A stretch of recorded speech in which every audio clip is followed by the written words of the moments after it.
Greetings. This is your brother Elder Blacklight, trying to give you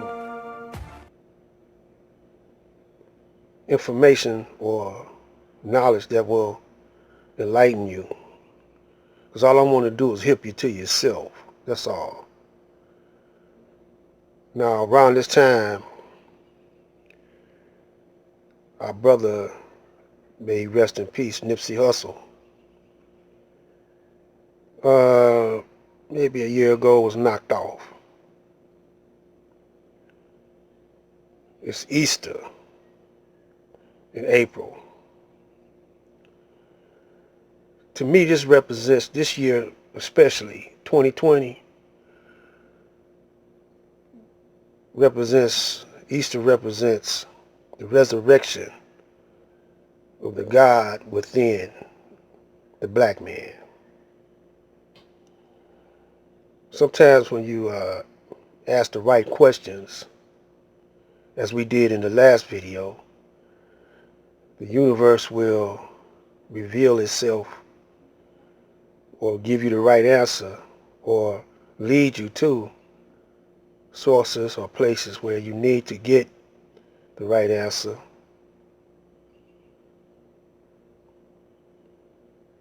That you might have revelations, and those revelations might empower you with what you need to know and how to react to it. Nipsey Hussle, what's going on now with the coronavirus, led me to this. Jade Helm. Jade Helm Project. And also this lets me know that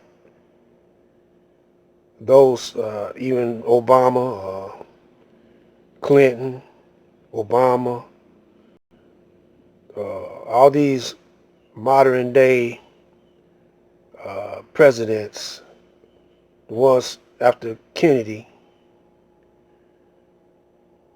are in on a hideous plot. Now, they said that the King Alfred plan is still in effect. So check this out.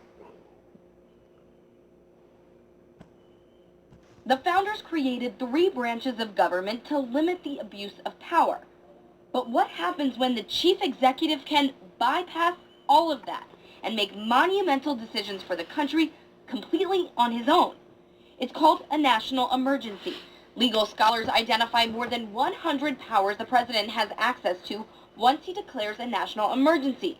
Many would be considered illegal under other circumstances. They are broad and can be used even if they don't relate to the emergency at hand. With one announcement, the president can freeze bank accounts or even shut down electronic communications inside the United States. Some of these laws were created nearly a century ago when access to technology was minimal. What wasn't such a big deal back then could be a disaster today. The president also has broad power when it comes to our armed forces. He can essentially deploy troops whenever, wherever. This includes right here within the borders of our country. The president can deploy the military to act as a domestic police force in order to suppress insurrections, unlawful combinations, conspiracies, or domestic violence that, in his view, are obstructing or opposing the execution of federal law. He's only supposed to declare a national emergency when there is an immediate threat to the country, and getting anything through Congress could take too long. Not to sort of short-circuit the political process and give the president the power to sort of act as a dictator. In theory, it should be a situation that's totally unexpected, that could not have been predicted, that is just a total departure from the norm, something different than everything else, and something that's moving so quickly that Congress really can't act quickly quickly enough, and the president needs more flexibility during that time period. That's what an emergency should be. The guardrails on these powers are almost none. The Constitution doesn't give details about how to handle them, so many believe they're at the president's discretion. The Supreme Court has supported the president's actions for the most part. Congress, on the other hand, has attempted to check this power, but hasn't exactly followed through. They laid out a few rules for the president. First, they say a national emergency should only last 1 year. They want the president to tell them which powers he's going to use and give them updates on progress every 6 months. With that information, Congress says they'll meet and decide whether they'll allow him to keep the emergency in effect. This has never happened. I think it's easier for Congress to let the president take ownership of a national emergency and of all the whatever political fallout might come from that. FDR did it when he interned Japanese Americans during World War II. President Bush declared one after 9/11 with armed forces, and President Obama declared a national emergency because of swine flu. The U.S. military is planning an unprecedented training exercise this summer called Operation Jade Helm 15 across 7 states. And with polls showing trust in the government near record lows, that exercise has some Americans feeling uneasy. Jennifer Wishon brings us that story. Have you heard of this military special operations command exercise called Jade Helm? Speculation about why the military wants to train in American communities instead of military bases is fueling a growing number of theories across the internet and social media. The government will take action when it thinks its authority is threatened. Texas Governor Greg Abbott has even asked his National Guard to monitor it. So what is Jade Helm 15? It's realistic military training taking place simultaneously in 7 states, from Southern California to Texas. Over 8 weeks, the nation's elite special forces will practice unconventional warfare by operating outside their normal support systems, adapting to new terrain, and working with civilians to gain their trust. When news of the operation broke, the phones inside Texas Congressman Louis Gohmert's office lit up. At first, people were not sure what to think. Do we have to worry about martial law? Is our federal government coming in and going to practice imposing martial law on Texas? A former Army captain, Gohmert says he understands the need for training, yet it bothers him that as part of the exercise, the military is labeling Texas, Utah, and Southern California as hostile. This is actually taking areas of our home country, the United States, and saying Texas is hostile, Utah is hostile, Southern California is hostile, and we got to take it back from the hostiles. I find that incredibly offensive. And he thinks it's no coincidence that the Jade Helm 15 map looks an awful lot like the 2012 political map. So-called hostile states are colored red. The suspicion surrounding Jade Helm 15 is fueled by the fact that a vast majority of Americans simply don't trust the government, a level of mistrust that has peaked under the Obama administration, driven by what many believe to be violations of the Constitution and civil liberties. This is what Americans understand war looks like, but Cheryl Chumley, author of Police State USA, says Jade Helm 15 is introducing a new type of warfare, the master of the human domain. What's going to happen is the special operations soldiers are going to be dressed in civilian clothes, driving civilian vehicles, and they're going to be tasked with striking up rapport with the local citizens. It's a new strategy to root out terrorists since locals notice odd behavior first. In Jade Helm, citizens are part of the exercise. Watch out, because that guy that strikes up a conversation with you at the local 7-Eleven, is he a Jade Helm 15 participant? You know, it's a psychological warfare that it kind of messes with your mind a little bit. White House spokesman Josh Earnest says special forces moving about communities will wear armbands. I feel confident in expressing to you, without having a lot of detailed knowledge of the particular exercise, is that the civil liberties and constitutional rights of American citizens will be in no way affected by this exercise. Despite conspiracy theories, Congressman Gohmert isn't worried that the U.S. military is going to issue martial law, but he's not happy with the president.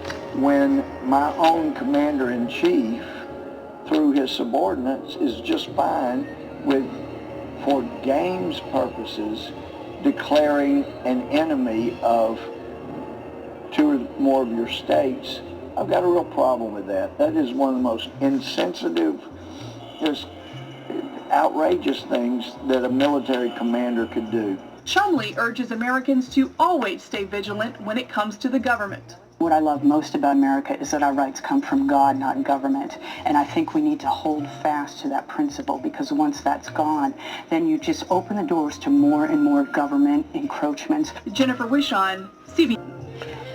Now, when we come back on the next video, we're going to get into some more supreme wisdom and a little bit of strategy. But this is to let you know that we was wondering why when Nipsy Hussle got assassinated was the Army training not too far from there, or the National Guard or wherever it was. And we was wondering why the police wanted that property. And we was wondering also why that shady video came out of his assassination, and why Eric Holder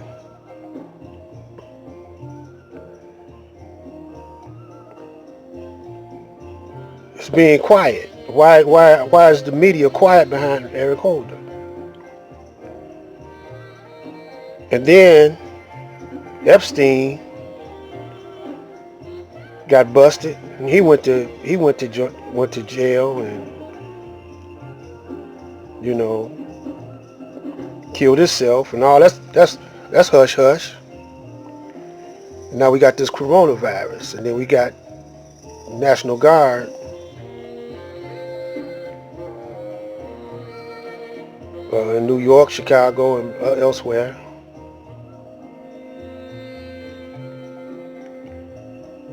So this is making the black man and the black woman come together in unity and build up yourself and your community. Network with each other. All this trolling and stupid stuff is not going to mean nothing in a minute. Debating with each other. You're going to have to strategize now. This is Black Light.